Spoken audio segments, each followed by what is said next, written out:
5 minutes. As our oversight plan, which is what we're debating today, clearly states, even before it goes into the individual paragraphs, I will read, quote, "The committee will retain the flexibility to investigate instances of waste, fraud, abuse, and mismanagement as they emerge and conduct oversight of other issues as appropriate." I'm sure there will be a consistent drumbeat from the Democrats to try to disparage the President's business holdings. I get it. I understand that will be what the Democrats have to harp on. I am not aware of any other previous plan ever specifically targeting a president like that. Now, granted, President Trump is different in that he is a multi-billionaire. He is required under law to provide a financial disclosure, of which he has done, I believe, twice. I'd have to check, but I believe twice.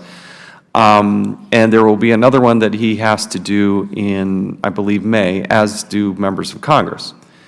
I would also cite that in Section 208 of the Criminal Code, the President of the United States is exempt from the conflict of interest laws. So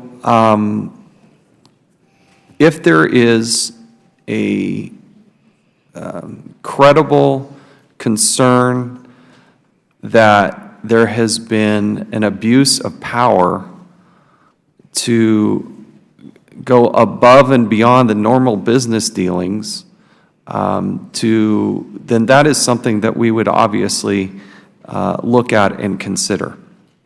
For us to specifically state something as Starrett City, which is in the gentleman's amendment, I do not believe is appropriate to put in the oversight plan.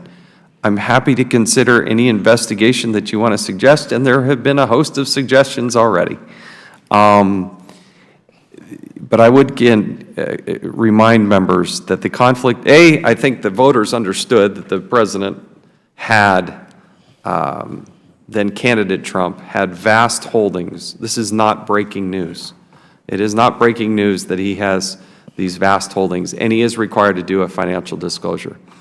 Personally, just on a personal note, I was very critical of candidate Donald Trump for not releasing his tax returns. I went on national television and said I thought he should have opened up his kimono and shown the world everything in the sorry for the visual, but that's what I said. And so and I said, but that was a suggestion, and I know it had been done previously by other candidates, but it is not required by law, and the requirement for the President is to abide by the law.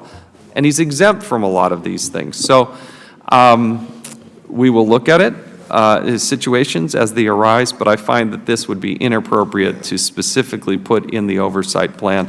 We still maintain the flexibility and the duty and obligation where something goes above and beyond it.